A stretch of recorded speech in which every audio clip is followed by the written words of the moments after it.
Hello YouTubers, this is Demon0981 and here to bring you a new list. Now, since I commented on Mrs Pigeon's latest video, of her top 10 weirdest childhood scares or something like that, and I got a comment back with a question. And what are my childhood scares? And it just so happens I have decided to make a list myself. Yeah, I know I was going to do a top Disney villain list or something like that in the last video, but I decided I had to do something a little bit different.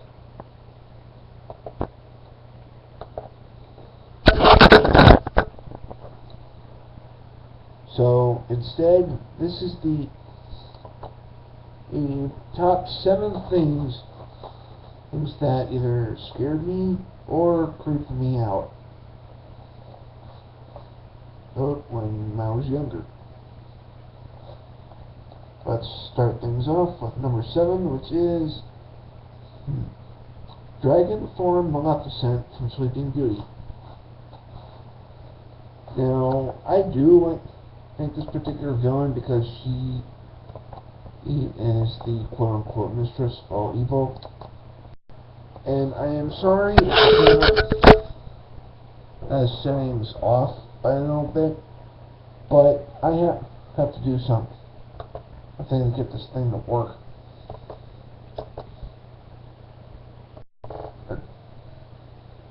Anyway, the transformation from Maleficent to the dragon is pretty simple.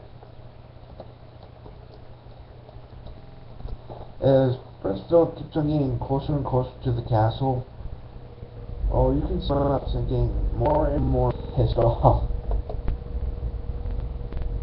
Until she finally decides to kill herself. And you know that old saying that most villains go by, well, something's done right, you better do it yourself.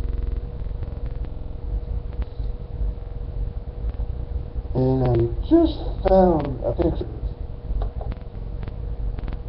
of the dragon. Let me see if I can get it up.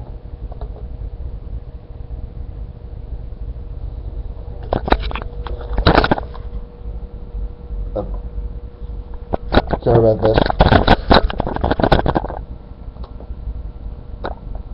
Oh, that's not it. I apologize if my camera seems a little wonky. At times, I'm still trying to get the hang of this thing.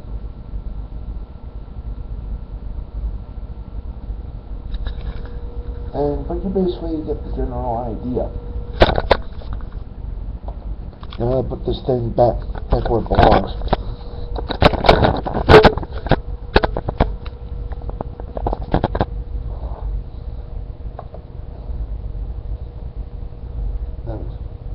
But yeah, Dragon Maleficent kind of freaked me out a little bit.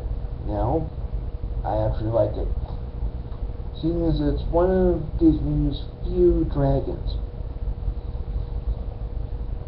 And with the new Maleficent movie being in theaters for the time being, I like that dragon a lot more. That's it for number 7. On to number 6, which is a tie between 2 monsters from the Yu-Gi-Oh series. Now, looking back, I don't even know how I thought these two were so scary. But there are Maximilian Pegasus. This is 2 strongest monsters, and they're not tunes, by the way. Relinquished and Thousand Eyes restrict. Relinquished is something I find kind of odd now.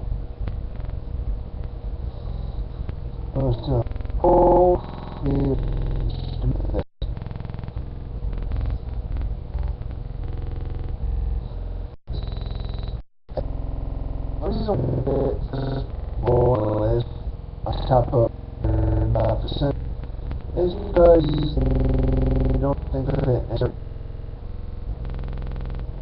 all it is the carry what you use the upper monsters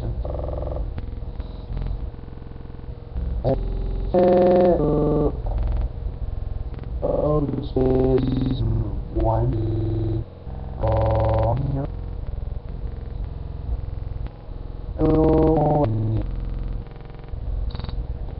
but it doesn't stop there,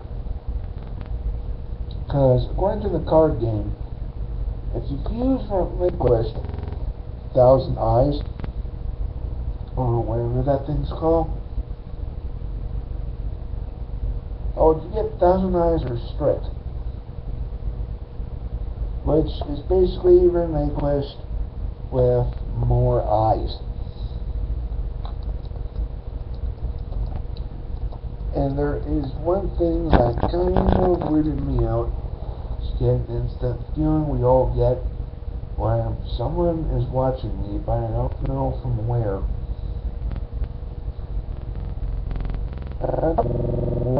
This doesn't restrict X crater mouth. Now it has sharp teeth.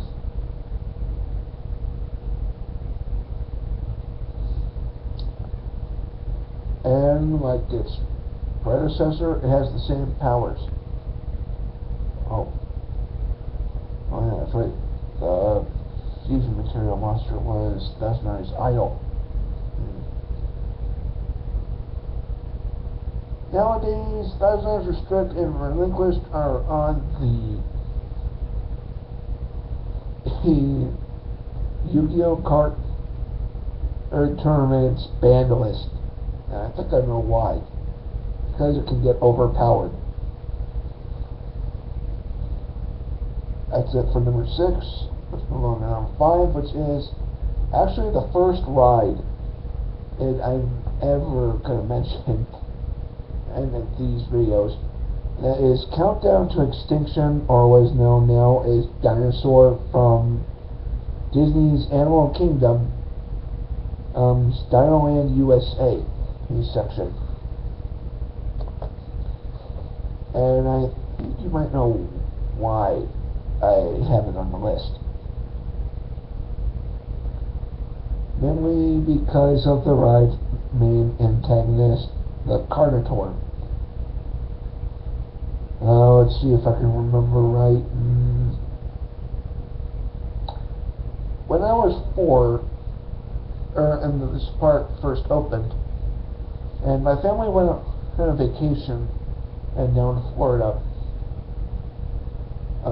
at the time, and I thought it would have been a good idea to go on this ride because, well, as a kid, I really like dinosaurs, and so I thought, man, this could buy, and it's the one thing I like.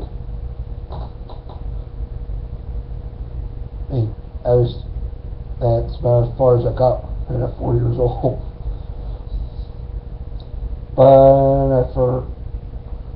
But at that age, I didn't count on it being a dark ride.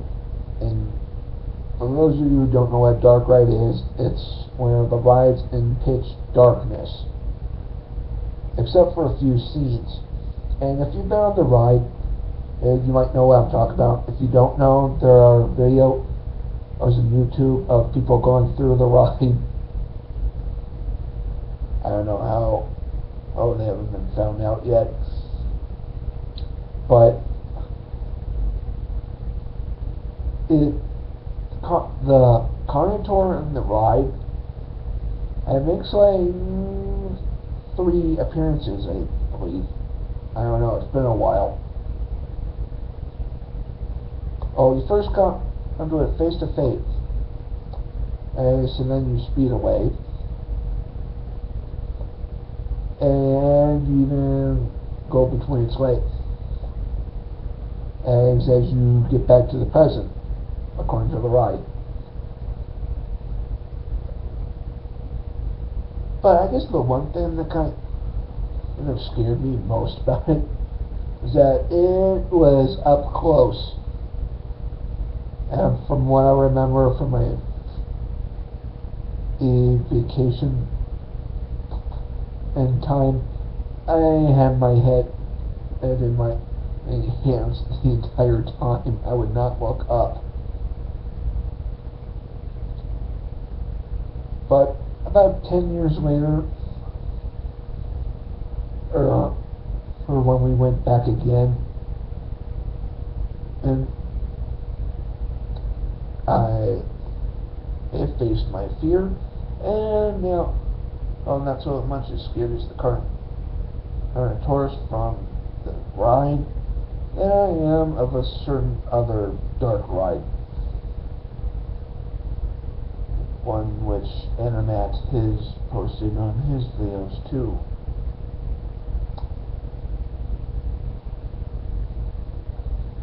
With that being said, let's move on to number 5, which is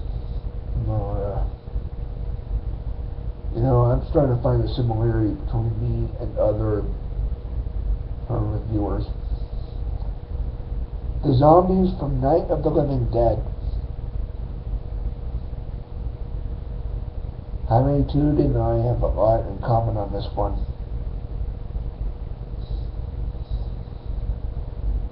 I find zombies to be a pretty interesting subgenre in horror movies.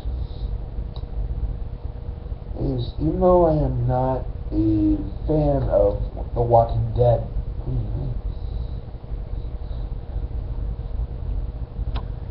Night of the Living Dead was the first horror movie I ever saw, and I'm actually kind of glad now that I saw it when I was that young, because now I am interested in horror movies, but instead of the slasher thriller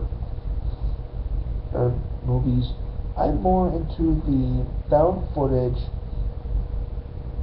and suspenseful horror films like Oculus, Paranormal Activity,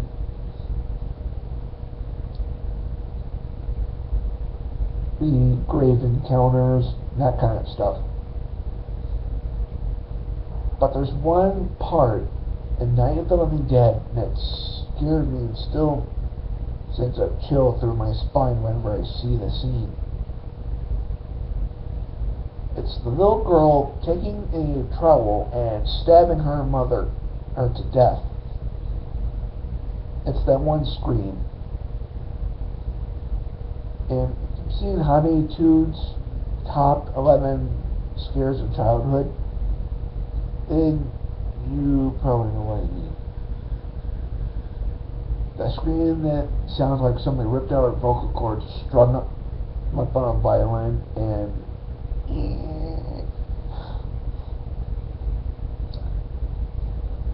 but looking back on it now, Night of the Living Dead is probably the best zombie film out there, thanks to George A. Romero. Sorry. Anyway, on to number 3.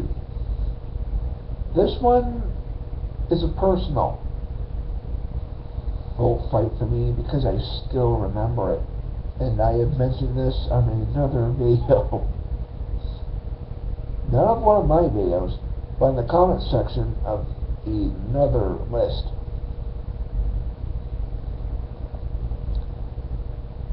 The Dilophosaurus from Jurassic Park. Now, not from the movie, but I'll explain this one. When my parents and I lived in Minnesota, my mom took me to Burnsville Mall. Oh, And by the food court was the Spencer store. And in the window, I saw something, and that later on made me more afraid of that than the monster in the movie. You ever seen those mounted and head busts of moose, elk, or something like that? In the store, they had the Dilophosaurus head and mounted. And since I saw that thing in the night, after I had nightmares for a good 3 weeks. And ever since then, I've been trying to figure out why on earth did it scare me so much. Maybe because it's like those pop-up video as everybody he talks about, where at first it seems normal until all of a sudden something flashes on screen and that catches your attention and you forget what you're saying or looking at. And this was around either Halloween or Christmas, I can't remember, or when this happened. But there was another thing, and it scared me, and I'll get to that later. At number 2, again, I don't know why these two scared me back then, but looking back, I kind of find it ridiculous now. At number 2, it's a tie between the Headless Horseman from The Adventures of Ichabod and Mr. Toad and the Jaguar Golem from Road to El Dorado. Yeah, I mentioned the Headless Horseman song. I'm in the reprise of the top Disney villain songs. And looking back, I'm a little skeptical of myself now. I like the Headless Horseman's laugh. I like the look of its design. I like the backstory. But back then, it scared me the way it's kind of scared Ichabod. And after that, fooled you little moment where Ichabod and the horse are laughing after they find out that the clopping and was from cattails against a log.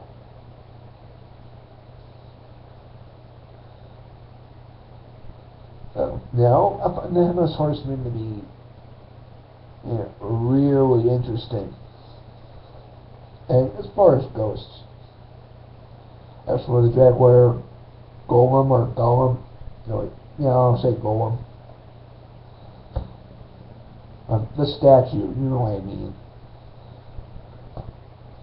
And when I first saw Road to El Dorado, I liked the opening song. I think Elton John's music in the movie was pretty neat. I liked the story. The only thing I didn't like, though, was the villain. Because we've seen in this one before already. The right-hand man to the ruler has possession of magic, and sorcery, and can use it and when they feel the need to. Zegal Khan and is the DreamWorks version of Jafar.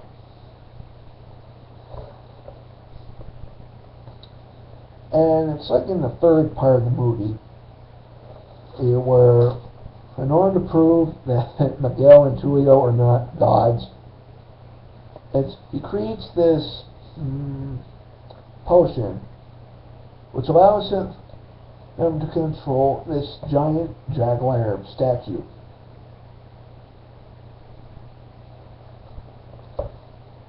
Shield, and as soon as he kicks in his henchman and the spell is complete, he has total control over this thing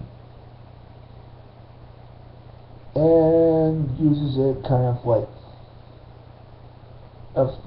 how mecha are kind of used.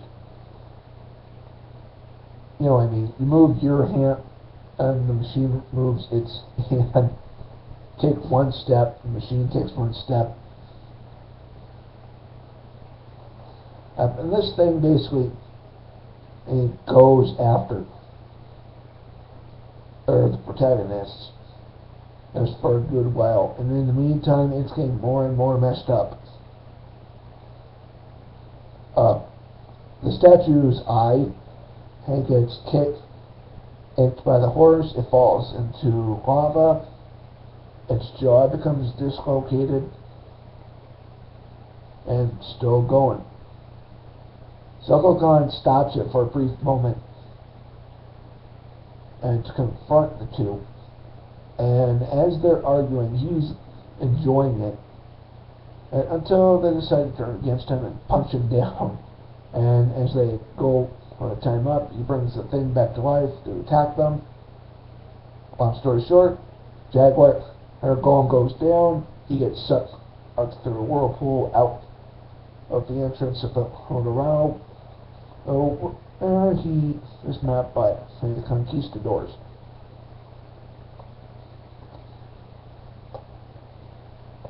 Now, as simple a design as the Jaguar Golem is, that's still kind of a scary thought.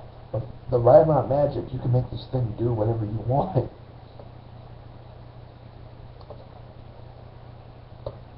Which brings us to number 1.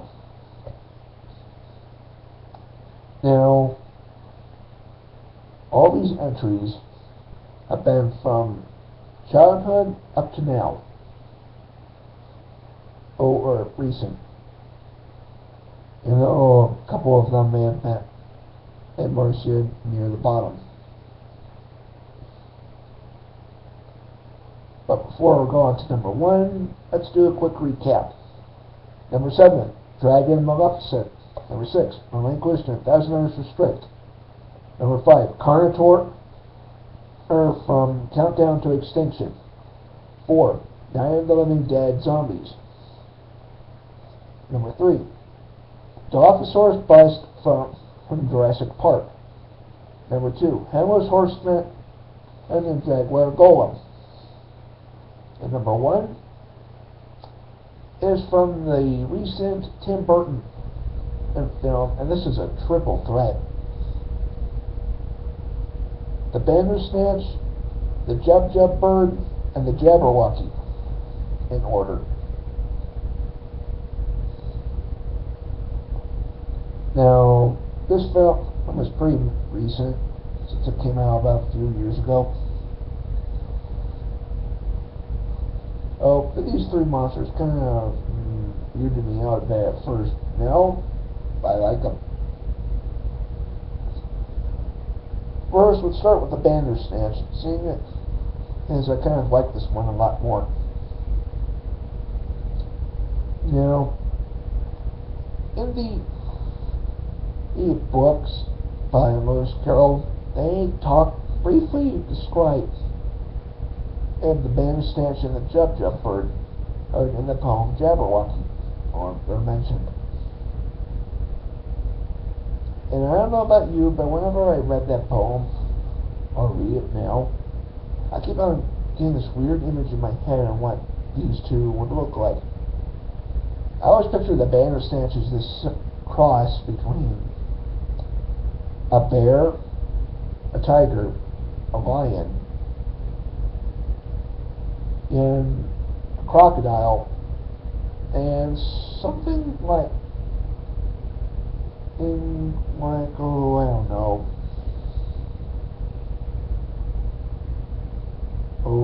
Amet from Egyptian mythology.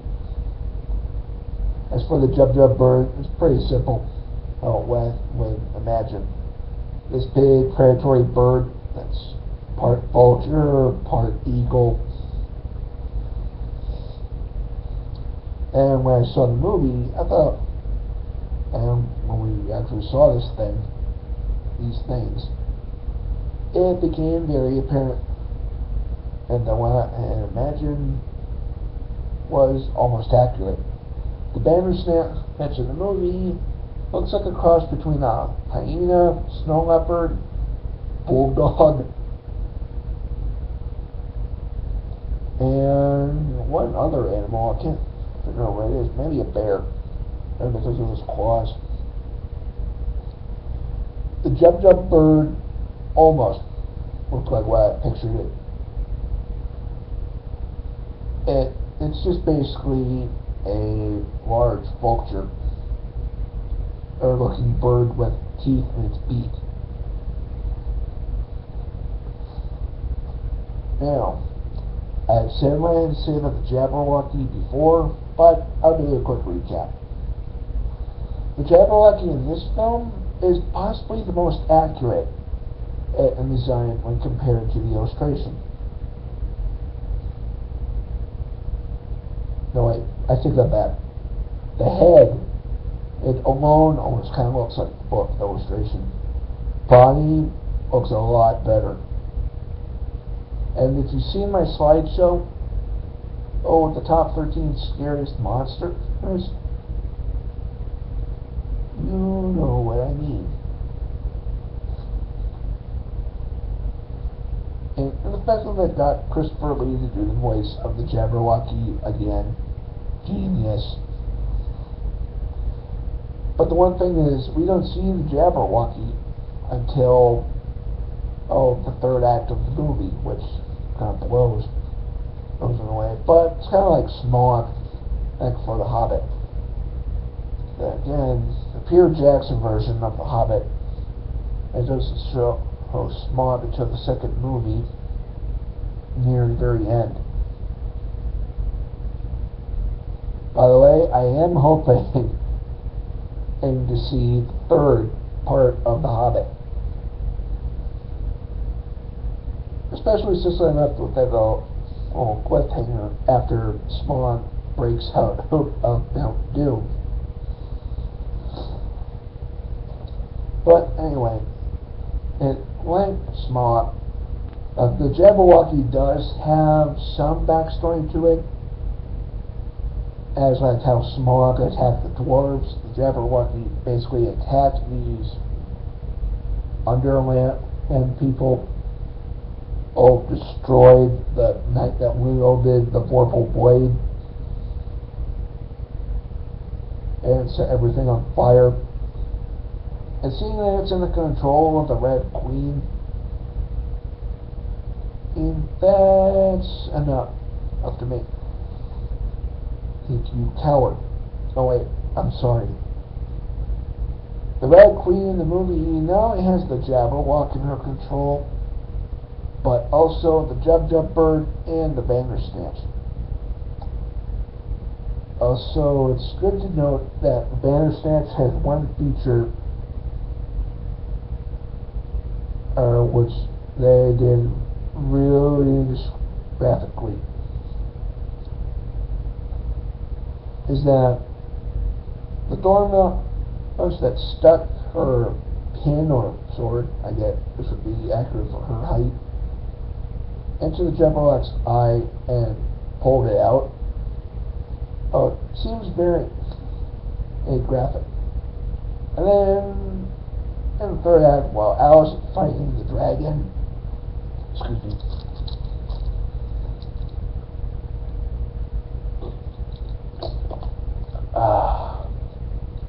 that's better. Anyway, as Alice is fighting the Jabberwocky, the White Queen and the Red Queen are fighting with their armies. Is the Jub bird gets its head smashed by a rock, and the Jabberwocky gets decapitated in the end. Well, I hope this video shows you how, even I had some interesting childhood scares. then again, looking back, and compared to these other childhood scare videos I've seen, turns out when you're scared of those things, I actually enjoyed them. Or I just don't remember seeing them or playing them.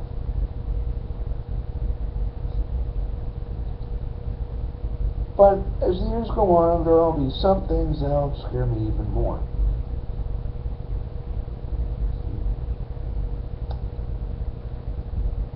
And as a quote, a spoiler alert, this Halloween I'll be doing something even more interesting than usual.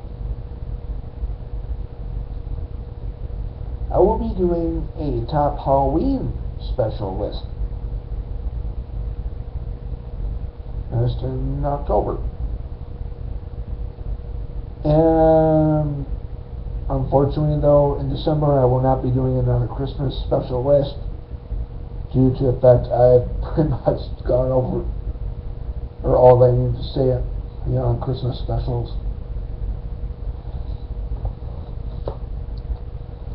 But with that being said, I will see you in the next video, or in the future, and I hope you all enjoy 4th of July this year. Mrs Pigeon, I hope I did you justice with this list, and then I will see you all later. Bye bye.